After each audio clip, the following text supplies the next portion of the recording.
What actions would you take if those entrusted with your safety turned against you? This tale unfolds the journey of how my own kin seized my destiny and how I transformed their treachery into my most formidable strength. Before we embark on this journey, be sure to tap that like button, subscribe, and activate the notification bell, for you certainly won't want to miss what unfolds next. But believe me, what you've heard thus far is merely the prologue. For when they returned destitute, yearning, and pleading for my assistance, that was the moment I revealed precisely who I had transformed into. Keep your eyes peeled, for in the next chapter, the true reckoning unfolds. Allow me to introduce myself. I am Daniel Carter, a 5-year-old navigating the tapestry of life. Throughout the years, my family has centered its world around one individual, my elder brother, Andrew Carter. He was the favored one, the individual who seemed impervious to mistakes. If he received a C in school, it was due to the teacher's shortcomings. Should I receive an A, my parents would undoubtedly shake their heads, expressing their belief that I was not fulfilling my potential. The cadence of my existence has always adhered to that pattern. Andrew Carter basked in the glow of the spotlight, while I found myself relegated to the shadows, anticipated to silently accept whatever remnants of attention remained. In my upbringing, it became clear that love within our home was not a commodity distributed evenly. It was a currency my parents devoted wholly to Andrew Carter. The earliest recollection that lingers with a sharp ache dates back to when I was around 12 years old. For months, I diligently set aside my allowance, all in anticipation of acquiring a new set of art supplies. Drawing served as my refuge, a cherished sanctuary of joy. One fateful morning, I reached for my jar filled with bills and coins, only to discover it had vanished. During dinner, my mother nonchalantly mentioned that Andrew Carter was in need of some additional lunch money, and she had taken mine, reasoning that I would recover from it more quickly. I recall the stillness enveloping me, the spaghetti on my plate growing cold, as it dawned on me that, within this family, my desires were mere bargaining chips, while his remained untouchable. That night, I found myself wide awake, gazing at the ceiling, vowing that someday I would discover a way to imbue all of this with meaning, that my effort, my patience, and my endurance would eventually be recognized. As the years unfolded, the pattern remained steadfast, its edges only becoming more defined. As Andrew Carter approached his 18th birthday, my parents had nearly constructed every facet of his existence. They financed his driving lessons, assisted him in securing a job through one of his father's acquaintances, and even gifted him their old car. As I inquired about the possibility of enrolling in an after-school tutoring program to prepare for college scholarships, my mother's expression darkened, and she replied, "We can't afford luxuries like that." The word luxuries seared into my very being. My education, my future, was deemed a luxury, whereas every whim of Andrew Carter's was regarded as a necessity. Then arrived the day that would shape the course of my existence. At the age of 17, I stood on the brink of high school graduation. I had secured a place in a respectable college, and while my parents provided little in the way of support, I believed I could depend on the savings account my grandparents had established for me. This account was dedicated to Daniel Carter's education, come what may. Throughout the years, I had listened to my parents speak of it, albeit in a manner that was always vague and dismissive, yet it remained the sole semblance of financial security I believed I possessed. That fund was meant to be my escape, my pathway to freedom. However, during one dinner, when I mentioned tuition, my dad shared a glance with my mom. That glance conveyed all I needed to know before he uttered a single word. "We had to use the money," he stated with an air of finality. My fork hung suspended in the air, caught in a moment of stillness. "What do you mean by saying you used it?" My chest seemed to cave in on itself. My mom interjected, her voice steady as if she were elucidating something clear to a young one. "Your brother required a dependable vehicle for his daily commute to work. Failure was not an option for him. Indeed, Daniel Carter, you possess a keen intellect. You will discover a path to navigate through without relying on your savings." It was Andrew Carter who truly required it more. The phrases reverberated within my mind. It was Andrew Carter who required it more. The fund for my college education, years of meticulous saving and heartfelt promises from my grandparents, vanished, transformed into gleaming metal and leather seats resting in our driveway. That night, Andrew Carter stood beside his new car, a broad grin spreading across his face, exuding an air of triumph. My parents doted on him, capturing moments in photographs, expressing their pride with every word. I stood on the porch, the acceptance letter crumpled in my pocket, pondering how I was meant to traverse miles to work, while they reveled in the pilfering of my future. The ensuing months were nothing short of brutal. I took on shifts at a nearby diner, occasionally trudging through the rain for 40 minutes just to punch in. I observed Andrew Carter glide by on multiple occasions, music thumping, windows rolled down, barely slowing to register my presence. There were nights when I returned home to find him flinging his keys onto the kitchen counter, grumbling about the irritation of having to shell out money for gas. My parents would offer sympathetic nods, extracting bills from their wallets to assist him. While I quietly retreated to bed, my feet blistered and my legs aching.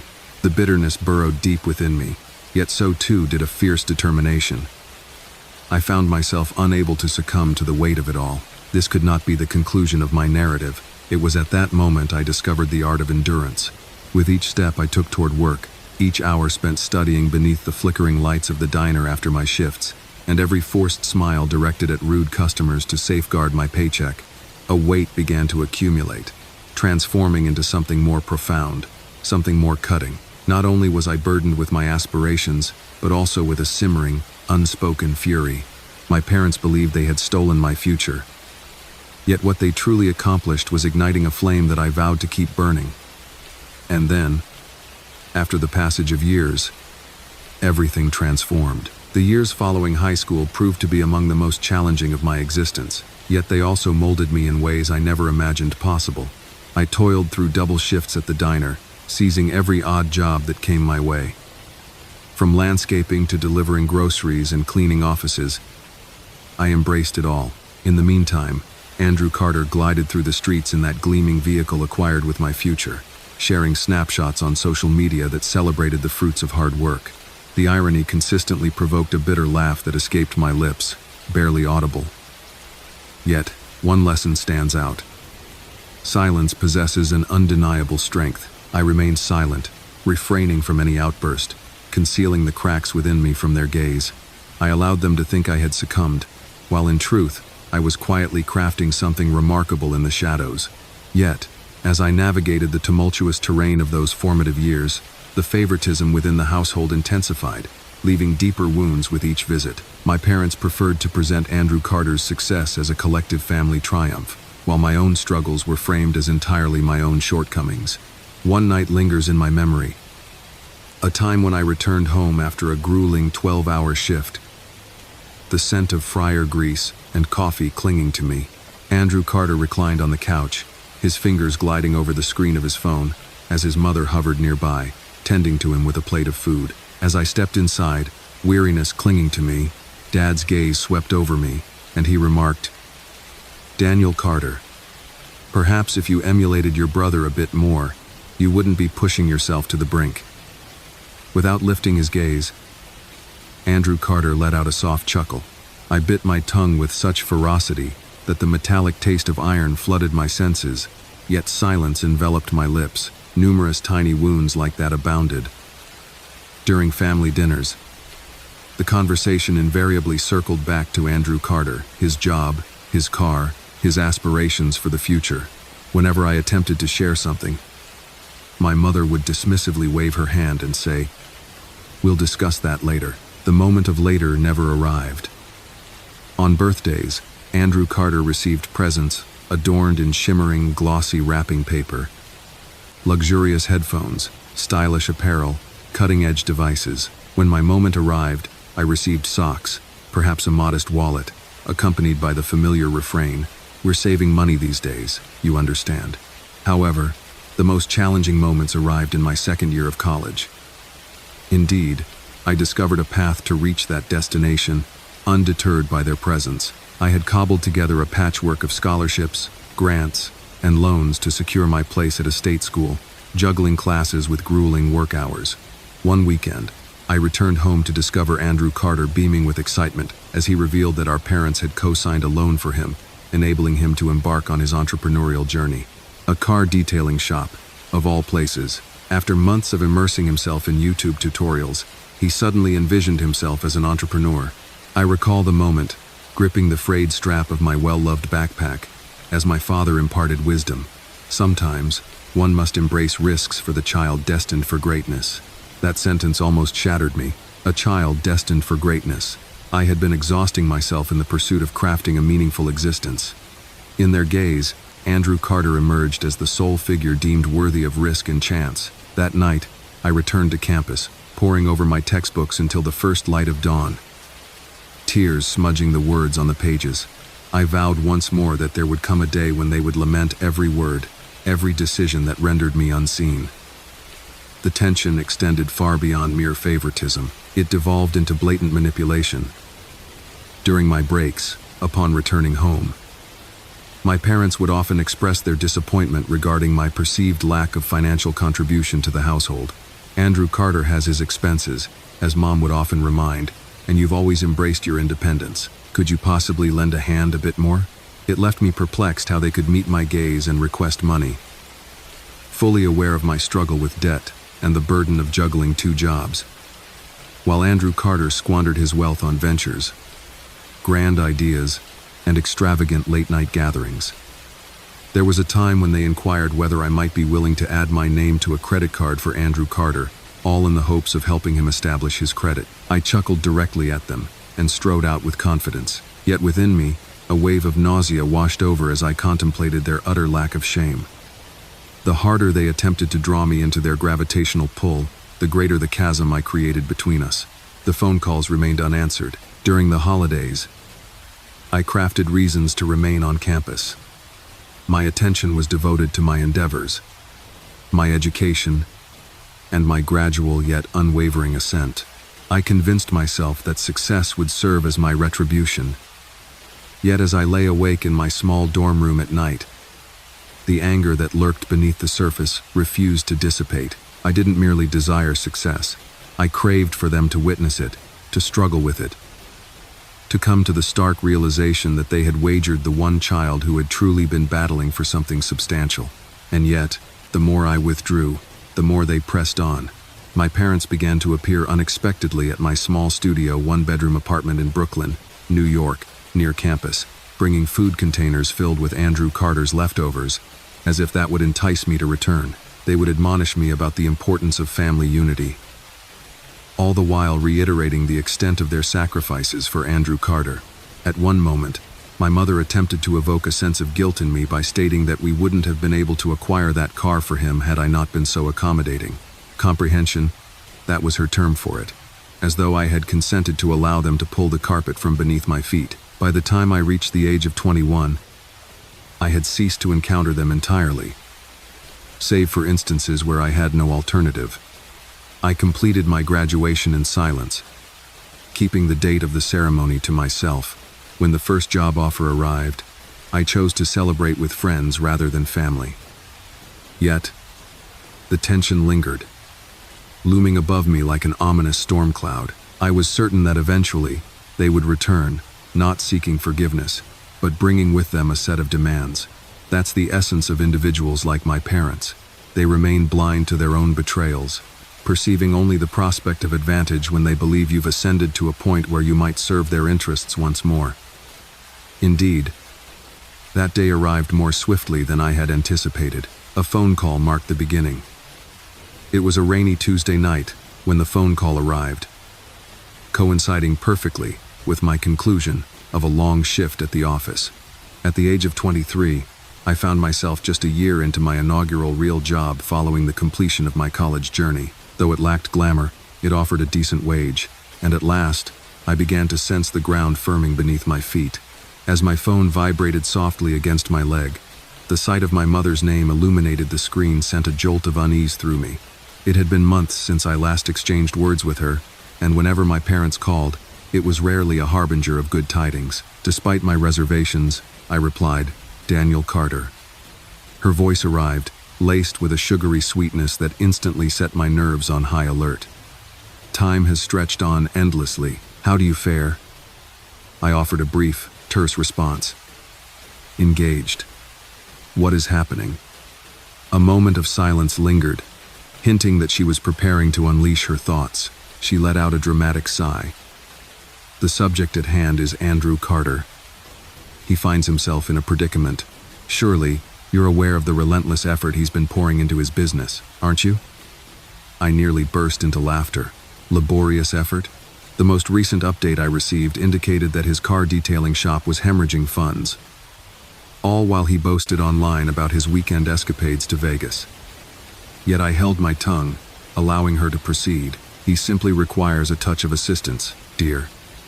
The bank has decided against granting him any further credit.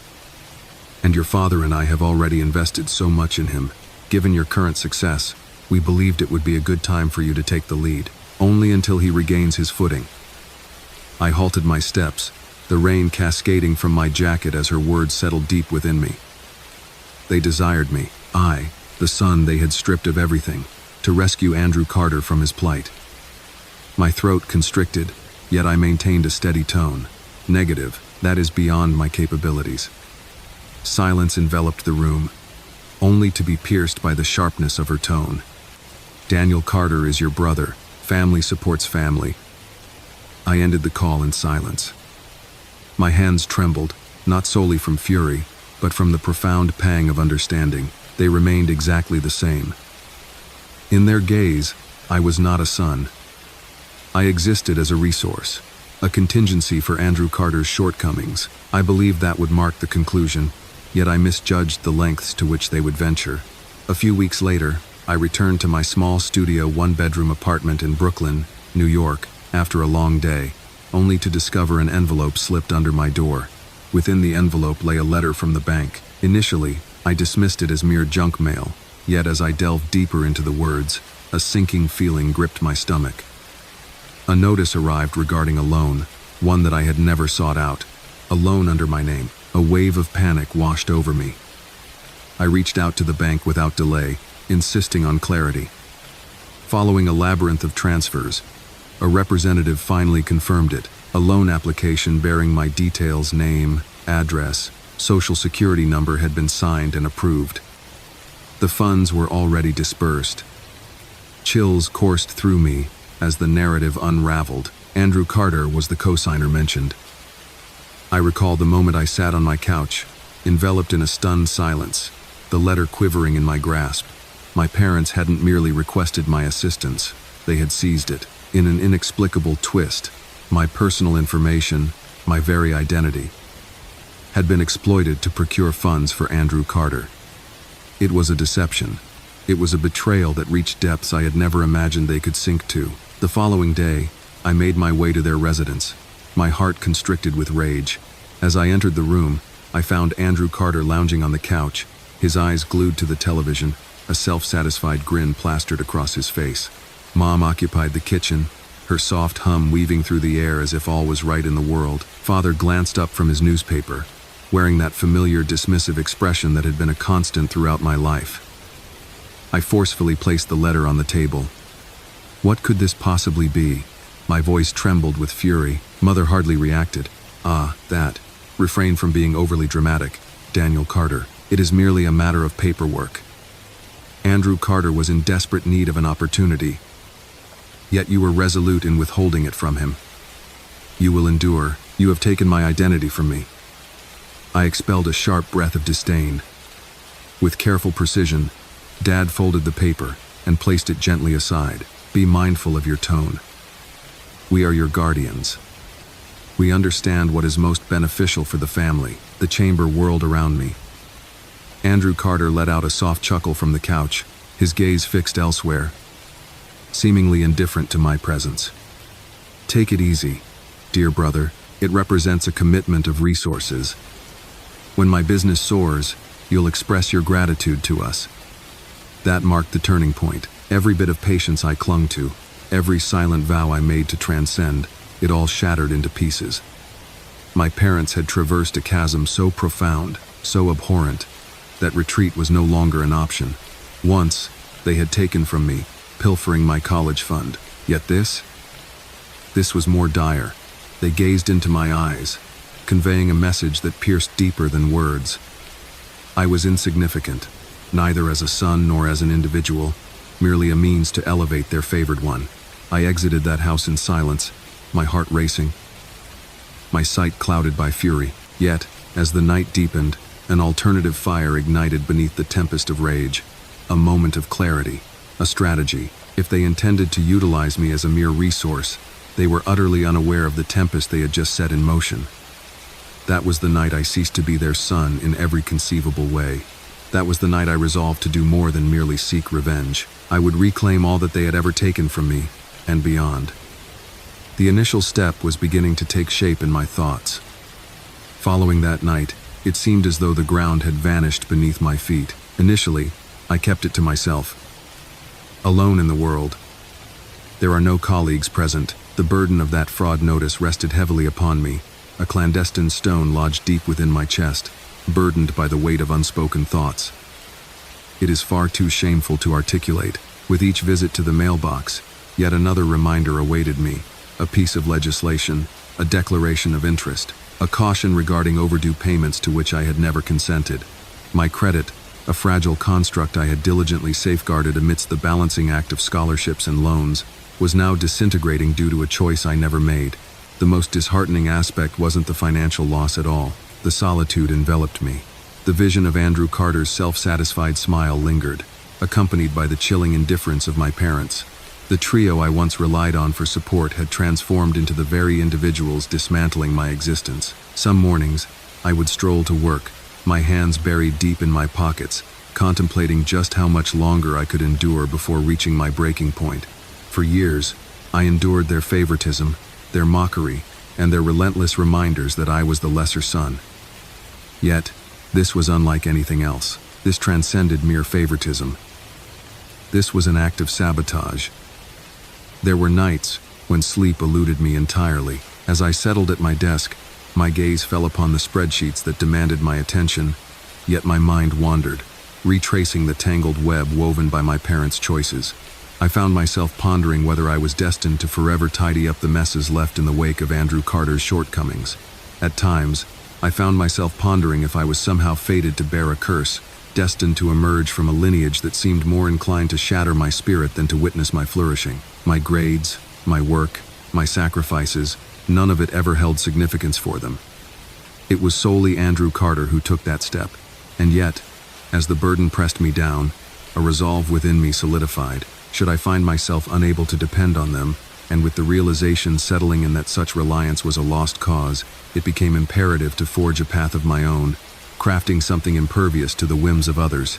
As the night deepened, I delved into my research, seeking not only ways to contest fraudulent loans and safeguard my legal standing, but also to shield the very foundations of what I was creating. I engaged in a conversation with a financial advisor from my company, presenting my situation as a hypothetical, while absorbing every detail about securing assets, establishing trusts, and protecting income. The deeper I delved into my understanding, the clearer it became that although my parents believed they had confined me, they had, in truth, bestowed upon me the very design for liberation.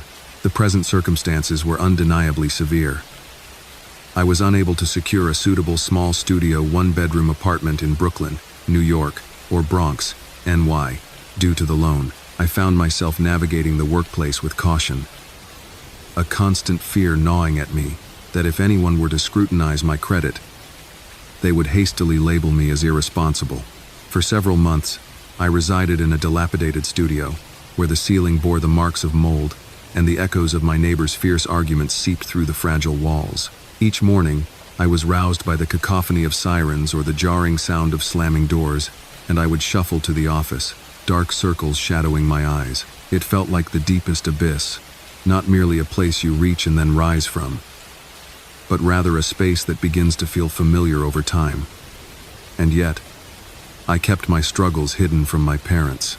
It was a blend of pride and strategy. If they believe they have vanquished me, let them hold on to that illusion. Allow them to believe I remained the subdued, obedient son they could take advantage of. In truth, each bill I settled, every dollar I saved, became yet another brick in the barrier I was constructing between myself and them. I steered clear of family gatherings altogether. As my mother's call came through, I chose to let it slip into the realm of voicemail. When my father dispatched curt messages such as, "Call us," "We need to discuss Andrew Carter." I swiftly erased them without a word in response. Indeed, Andrew Carter sent forth nothing whatsoever. In his thoughts, I had become inconsequential, merely a stepping stone he had utilized and then cast aside. Yet, as they perceived me as frail, I was diligently transforming that frailty into something entirely different. Each instance of quiet I afforded them became a canvas for my scheming. On a notably dreary evening, I strolled by a car dealership as I made my way home from work. The gleaming vehicles sparkled beneath the lot lights, immaculate and flawless. In an instant, I found myself 17 once more, perched on the porch as my parents reveled in the arrival of Andrew Carter's shiny new car, the very one purchased at the expense of my own future. The recollection pierced through me, yet it also honed my senses. I murmured softly, as if making a solemn promise. "One day, I shall possess something beyond your reach." With each deliberate movement, I started to shape that journey, feeling the weight of every effort. I took on freelance work alongside my job, diving into coding projects, tackling data analysis gigs, and seizing any opportunity that came my way. I embraced a life of frugality, meticulously saving each cent, discreetly tucking away funds in accounts that my parents remained blissfully unaware of. My days melded into endless spans of toil, learning, and mere existence. Yet, with each week that slipped by, I sensed the tide shifting, if only by a fraction. It remained the lowest point. Exhaustion weighed heavily upon me. A profound loneliness enveloped my spirit, and I found myself bound by debts not of my own making. Yet, I held on to the belief that this state was not destined to last forever. I resolved that it would not be.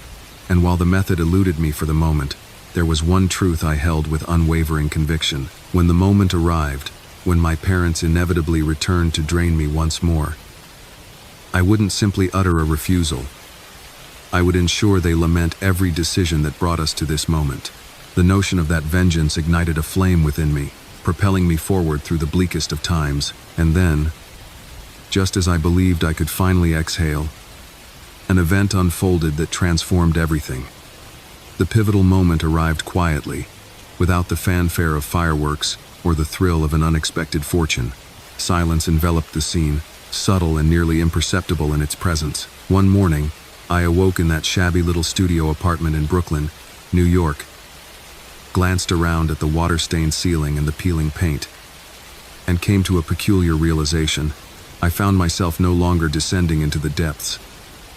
I found myself treading water, yet the current no longer threatened to pull me under as it had in the past. The weight of my debts was gradually lifting. My side jobs were accumulating into substantial earnings. The tide of my credit dispute case was turning in my favor. After years of struggle, I finally sensed a shift. Instead of sinking, I was ascending. I pressed deeper into that surge of energy. My 9-to-5 job had begun to take note of the countless hours I dedicated. After a significant project, one of my managers took me aside and said, "Daniel Carter, you possess genuine potential. Have you ever pondered the essence of leadership?" The question sparked a flicker within me, though I kept it unspoken. What does it mean to lead? Myself, the unseen son, the one my family regarded as a mere afterthought? It was in that moment I understood I possessed something beyond their reach, the admiration of those who appreciated me for my abilities, rather than for what I could offer to others. In the span of a year, I found myself elevated to a new position. With a significant increase in my salary, the promotion opened doors to a wealth of networking opportunities. I began to immerse myself in industry events, exchanging handshakes with individuals I once thought were beyond my reach. Each time I entered those rooms, I reminded myself that they were unaware of the boy whose future was taken by his parents. They perceive only Daniel Carter, the diligent young professional, the one who produces outcomes, the individual who rightfully occupies this space. I continued to construct quietly on the periphery. The freelance projects that once served as my lifeline evolved into something far more significant. As whispers of my work circulated, clients began to recommend me to others, and before long, the demand surged to a level that prompted me to contemplate expansion. I established a modest LLC, set up distinct accounts, and began bringing on part-time assistants. It felt like a dream, I transitioned from a struggle to maintain the bare essentials to overseeing a flourishing enterprise, all while my family remained blissfully unaware of any specifics. My living situation has also seen a positive shift, as my credit has finally begun to mend and my savings are on the rise. I left behind that damp studio and settled into a humble one-bedroom in a serene corner of the city. It may not have been opulent, yet it was undeniably my own, free from the musty scent of mildew or the lingering aroma of my neighbor's midnight culinary endeavors. I acquired new furniture, adorned the walls with art that resonated with me, and for the first time, I truly felt at home. As I settled onto my couch after a long day at work, laptop aglow before me, I orchestrated the projects of my side business and reflected, this is the life they claimed I could never attain. In the interim, Andrew Carter's existence started to unravel in subtle, almost lyrical manners. Whispers circulated among shared contacts, revealing that his enterprise was crumbling. The funds from the loan had vanished, and he had begun to leap from one job to another. With each passing post on his social media, a sense of desperation seeped through, filled with grandiose claims of new schemes that ultimately led to nowhere. My parents, naturally, reaffirmed their unwavering support. Occasionally, a voicemail from my mother would arrive, filled with sentiments such as, "Your brother simply needs time. Don't you recall how steadfastly we've always supported you both?" I found myself absorbing her words with a curious detachment, as though she were recounting the tales of another's family. Yet, as my star ascended, my preparations deepened. Success was not merely a personal ambition, it was a shield I sought to don. I yearned for an invulnerability, a state where they could never again take advantage of me as they once did. With great care, I organized my finances, establishing multiple accounts, implementing legal safeguards, and drafting contracts for my business that ensured no one could exploit my name without facing repercussions. I embarked on my investment journey as well, delving into stocks, mutual funds, and even acquiring a share in a small startup managed by a trusted friend. Bit by bit, I was crafting something that transcended mere financial gain. And yet, I never displayed it ostentatiously. To my family, I remained quiet. I found myself responding to their calls less and less. I allowed them to weave whatever narrative they wished to construct about my existence. Perhaps it was the fact that I was still grappling with my circumstances. Perhaps it was the reality of merely getting by. Their ignorance was a blessing. Deep within, I sensed that the day would inevitably arrive when they would come knocking once more, and this time, I yearned to be prepared. The first moment I truly realized how much had changed is etched in my memory forever. At a client dinner, I found myself in an elegant establishment adorned with crisp, white tablecloths, where the menus intriguingly omitted any mention of prices. My boss presented me as one of our rising stars to a table brimming with executives, and I exchanged handshakes with individuals whose signatures wielded power over millions. With a smile, I exuded confidence and steadiness. That evening, as I strolled through the illuminated streets, memories flooded my mind of countless nights making my way home from the diner, my feet sore and blistered, while Andrew Carter cruised past in that car, a symbol of the future I had lost. What resonated with me most deeply was not a sense of bitterness. This was it. I had crafted a reality for myself, rising from the depths of nothingness, surpassing their wildest dreams of what could be achieved. Yet, the whispering voice in the recesses of my mind refused to be silenced. Success had not yet reached its full potential. Not when my parents had never offered an apology, nor even acknowledged their actions. Not while Andrew Carter remained ensconced in the debris of his missteps, shielded by the conviction that there would forever be someone to tidy up his mess. And then, as if the cosmos had been poised for the perfect instant, my parents emerged once more, vibrant and unyielding. This time, they went beyond merely making a call. They arrived. On a Saturday morning, they arrived. As I poured myself a steaming cup of coffee, preparing to immerse myself in the project reports awaiting my attention, a sudden knock at the door interrupted the tranquil moment. The knock lacked any semblance of politeness, weighty and relentless, the sort that tightens your gut. I opened it, and there they stood before me. My parents stood side by side, resembling a somber procession. Andrew Carter trailed a step behind. his hands buried deep in the pockets of his hoodie, his eyes flitting about as if he dared not meet my gaze. For an extended stretch of silence, we remained without words. I simply gazed at them, the steam from my coffee swirling in the air between us. At last, my mother shattered the stillness, her smile strained and reluctant. "Daniel Carter, you appear quite well." Her voice faltered on the final word, and I observed the deeper lines etched on her face, her eyes weary. My father's jaw was clenched, his face a mixture of pride and desperation. Andrew Carter appeared more disheveled than either of them, unshaven and slouched, a mere shadow of the self-assured brother I had once known. "What is it that you desire?" I inquired with a certain bluntness. My mother recoiled slightly, yet continued forward. We require your assistance. The journey has been fraught with challenges. Andrew Carter's venture, it fell short. And the home, we find ourselves lagging on payments. The bank, she hesitated, then made another attempt.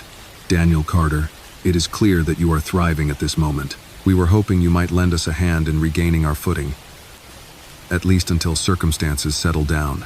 I savored a leisurely sip of coffee, allowing the silence to expand until it reached a point of near discomfort. "Negative," I spoke plainly, beginning to shut the door, yet my father pressed his hand firmly against the frame. "Please, don't act this way," he snapped. "Your current position is a direct result of the sacrifices we endured. Your brother was afforded an opportunity, and now it is your moment to reciprocate to the family." The sheer audacity nearly brought a chuckle to my lips. They had taken from me, undermined me, ridiculed me, and now they were presenting it as a noble sacrifice? I examined them intently, observing each fissure in their armor, every indication of trepidation and longing. In that moment, the realization struck me. For the first time in my life, I found myself no longer the one stripped of power in this dynamic. They required my presence. They were unnecessary for me. I chose not to grant them entry, yet I refrained from ushering them out without delay. Rather, I allowed them to speak. And speak they certainly did. My mother pleaded, my father growled, and Andrew Carter, in a rather pitiful manner, stammered about how everything would improve if I could just spare him some cash as an investment. Each utterance they made unfolded like a new discovery. They were not merely facing challenges, they were engulfed in desperation, and such a state often leads individuals to act carelessly. In the weeks that followed, they continued to make contact. Messages, recordings, and even carefully penned notes found their way beneath my door. Each one unveiled deeper layers. The mortgage had fallen several months into arrears. Andrew Carter found himself ensnared in a mountain of debts, with collectors looming ever closer. My father's retirement savings had been depleted in a futile attempt to mend the leaks. The image was vivid. The once mighty pedestal that had been erected for Andrew Carter lay in ruins, and amidst the debris, they found themselves with no choice but to seek my aid. Allow me to present the matter at hand. I didn't merely overlook them. I observed. I paid attention. I have acquired knowledge. With a subtle approach, I connected with a few contacts from the finance world, posing a series of hypothetical inquiries. Before long, I had a comprehensive understanding of the extent of their difficulties. Their home hung precariously on the brink of foreclosure. Andrew Carter's credit was in a state far worse than mine had ever been, burdened as it was by liens against his so-called business. They were trapped creatures, and I stood as the sentinel at the threshold. Simultaneously, my own stance had never been more robust. My promotion at work evolved into a senior role, bestowing upon me both influence and visibility. My side business flourished, bringing in contracts that ensured a reliable income far exceeding my salary. My investments were reaching maturity, my assets secured in a safe haven, and legal safeguards firmly established. I stood impervious to financial woes. In that moment, my heart felt more frigid than it ever had before. They could no longer manipulate my feelings, nor bend my sense of duty to their will. That fragment of my being perished the evening they appropriated my name for that deceitful loan. The arrangement for retribution transcended mere financial gain. It revolved around the essence of power. For the very first time in my existence, I experienced the presence of both. Once, they had stripped me of all I held dear. But now, they stood at my threshold, devoid of offerings, pleading for mere remnants. In that moment, an awareness washed over me, tightening my chest with a peculiar, exhilarating clarity. I found myself reluctant to simply utter a refusal. I yearned for them to experience the emotions that had coursed through me all those years prior. Devoid of strength, petite, single use. Yet, timing holds paramount importance, and I had no intention of hurrying. Should they seek assistance, I would allow them to entertain the notion of possibility, just long enough to prepare the scene, just sufficient to amplify the pain of the descent. It was then that I began to strategize with determination, crafting the contours of a scheme that would not only thwart their desires but also unveil the truth of their actions. Each affront, each act of thievery, each act of treachery, the tools for this moment had been entrusted to me, and soon, oh so soon, I would put them to use. For me, revenge transcended mere fire and chaos. It wasn't a matter of shouting at them or insisting they reimburse me exactly for every cent they took. Such a path would have been far too simple, far too boisterous. Negative, I yearned for a more tranquil atmosphere, a chillier sensation. The sort of vengeance that endures, that gradually turns the blade with each fleeting thought of me. I wished for them to grasp, not through a single explosive moment, but in the quiet that ensued, that they had obliterated the sole bridge that could never be restored. The initial move was to allow them to believe that they still possessed an opportunity. When my parents returned a week later, I refrained from slamming the door in their faces this time. They were welcomed inside. The expression of relief that washed over my mom's face nearly brought a smile to my lips. They gathered at my table, their eyes scanning the confines of my modest one-bedroom studio in Brooklyn, New York, with a hint of astonishment barely concealed beneath the surface. It may not have been lavish, yet it exuded a sense of neatness and modernity, brimming with the fruits of my own labor. My father cleared his throat, a battle between his pride and his desperation unfolding within him. "We knew you'd come around," he said, as if I had consented to anything at all. I sat quietly, absorbing the familiar cadence of their troubles as they unfolded once more. The overdue mortgage looms ominously, the debt collectors circle like vultures, and Andrew Carter's ventures teeter on the brink of failure. They conversed as if it were merely a fleeting obstacle, a challenge that a familial contribution could effortlessly resolve. Andrew Carter finally spoke, his voice cutting through the air with a sense of entitlement, even as the bags under his eyes betrayed his fatigue. "If you could simply take care of the mortgage and assist me in reviving the business, we would be in a good place. It represents a commitment to the family." I allowed their words to flow, nodding from time to time, as if I were weighing their thoughts carefully. With an air of serene composure, I replied, "I'll consider it. But I must first review the documentation. The mortgage, the debts, the business expenses loom large. I require complete transparency if I am to invest in this." Instantly, relief washed over their faces. With enthusiasm, they pledged to collect all that was needed. My mother gently grasped my hand and murmured, "We always believed you would never leave us." I offered a faint smile, concealing the tempest brewing within. Unbeknownst to them, I had already gathered the majority of the information. By leveraging connections and conducting meticulous research, I uncovered insights into their finances that surpassed their expectations. Yet, the request for the paperwork transcended mere facts. It was a spectacle of observing them provide the very means by which they would ultimately ensnare themselves. In the coming weeks, they presented an array of documents, each stack meticulously organized. I accepted them graciously, perusing each page as if I were truly contemplating my assistance. Within the confines of solitude, I meticulously assembled all the fragments into a strikingly poignant tableau. Years of reckless spending, loans taken out in my name, assets depleted, all while Andrew Carter squandered money on cars, parties, and hollow pursuits. They had brought about their own ruin, and all I needed to do was reflect their image back at them. That pivotal moment arrived when they sought an answer from me. We gathered once more around my kitchen table, the three of them gazing at me with the intensity of famished wolves anticipating their next meal. My father leaned in closer. "Will you rise to the occasion, or will you hesitate?"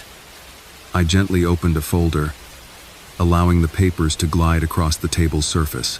"What I observe is this," I remarked with a sense of tranquility. "You appropriated my college savings to purchase a car for Andrew Carter.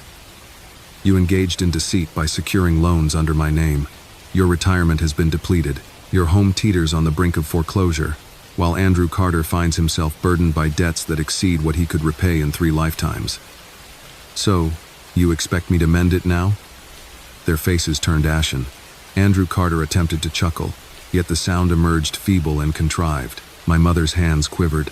My father's jaw clenched, yet even he could not conceal the fear that flickered in his gaze. I reclined, my arms crossed over my chest. "Here is my decision, is it not? Not a single cent.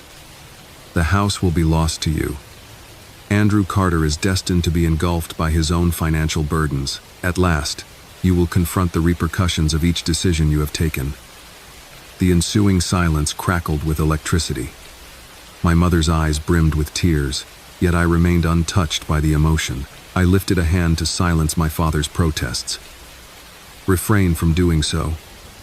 You crafted your own fate by consistently choosing him over me. You can't slink back now." I rose from my seat, made my way to the door, and gently pulled it ajar. "Leave now." They moved by, a haunting reflection of fragility I had never encountered before. Andrew Carter whispered something low. Perhaps a curse, perhaps a desperate request, but I found myself too indifferent to pay attention. As the doors closed behind them, a sense of tranquility washed over me. It wasn't precisely joy. It possessed a quality that was more incisive, more refined. At last, I possessed the power, and I had exercised it with meticulous care. Yet, the genuine act of retribution lay not merely in uttering a refusal. It was about ensuring they had no opportunity to distort the story. No chance to portray me as the ungrateful son. With the documents in hand, the undeniable proof of their actions lay before me, and a clear course of action unfolded in my mind.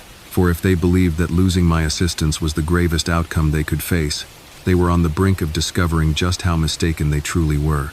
The aftermath unfolded with a hushed intensity. Yet it proved to be far more catastrophic for them than I had envisioned. I found no need to elevate my voice or pound my fist upon the table. The proof accomplished everything on my behalf. It all began with the deceitful loan that had been taken out in my name. I submitted a comprehensive report to the bank, including the documents they had provided to me. When the fraud investigator reached out for a follow-up, I responded to each inquiry with composure, supplying signatures, dates, and even the voicemail my mother had left months prior, which nearly confessed that they merely needed to assist Andrew Carter. The investigation progressed more swiftly than I had anticipated. In a matter of weeks, the bank absolved me of any responsibility. My credit, my future, remained secure. Yet, the loan did not simply vanish into thin air. It returned to its source, them. My parents and Andrew Carter now bore the full weight of the debt they had attempted to entrap me with. Then arrived the mortgage. Armed with the knowledge I had amassed, I discreetly alerted a legal aid office renowned for its expertise in foreclosure matters. I had no intention of rescuing them. I desired a comprehensive record of all events, their extravagant expenditures, their failure to meet obligations, the reality that they had drained my savings into a vehicle that Andrew Carter had demolished long ago. The attorneys submitted notifications that were subsequently incorporated into the public record. It was now evident to all just how poorly they had handled every aspect of the situation. Their once respected standing in the community started to disintegrate in the blink of an eye. As for Andrew Carter, the weight of his business debts descended upon him with alarming speed. Creditors started to close in. It was evident, for one among them, upon recognizing my surname, inadvertently reached out to me first. I guided them elsewhere, naturally, but not before sending them copies of the financial statements that Andrew Carter had displayed with such pride, asserting they were evidence of his promise. Armed with those documents, the creditors were poised to intensify their efforts. The initial wave of consequences hit when my father reached out, his voice trembling with fury. "You have obliterated us," he exclaimed, his voice echoing with anguish. "Are you aware of the consequences of your actions?" I allowed his screams to echo, then interjected with a voice unwavering and firm as granite. Absolutely not, Father. You brought about your own downfall. I have just prevented you from bringing about my demise as well. And then, I ended the call. The calls ceased thereafter. Instead, I found myself attuned to the murmurs of old neighbors and the echoes of distant relatives. My parents had lost their home. Andrew Carter found himself in the throes of bankruptcy proceedings. The family that once showcased their golden child, ridiculing me as the lesser son, had transformed into a cautionary tale within the community. Their decline unfolded quietly, devoid of any grand spectacle. The experience unfolded with a languid pace, steeped in humiliation, an inescapable reality that loomed large, precisely as I envisioned it. Months later, I found myself driving past their old house, compelled by a sudden impulse. The silence enveloped the space, the windows shrouded in shadows, a foreclosure notice clinging to the door like a ghost of what once was. Andrew Carter's car, the very one for which they had pilfered my college fund, had vanished as well, likely repossessed long ago. For a fleeting moment, I found myself on the sidewalk, gazing at the very spot where a significant portion of my anguish had taken root, and instead of bitterness, I experienced a chill that cut deeper. Resolution. After that moment, they vanished from my life. Never to be seen again, not face to face, at any rate. I pressed on with my journey, my profession, my enterprise. The individuals in my life held me in esteem for my essence and the foundations I had established, rather than for any potential gain they could extract from me. That was the most delightful triumph of all. Occasionally, as I glimpse my reflection in the sleek glass of a towering office building, I am reminded of the boy who trudged miles to his job, while his brother sped past in a future that was not rightfully his. That boy transformed into a man, crafting his own journey, piece by piece, as his so-called family crumbled beneath the burden of their decisions. When my father's voice reverberated in my mind once more, accusing me of having obliterated them, the truth finally dawned on me. I had not brought about their destruction. I had merely emerged from the confines of the shadow they imposed upon me, allowing them to unravel in their own chaos.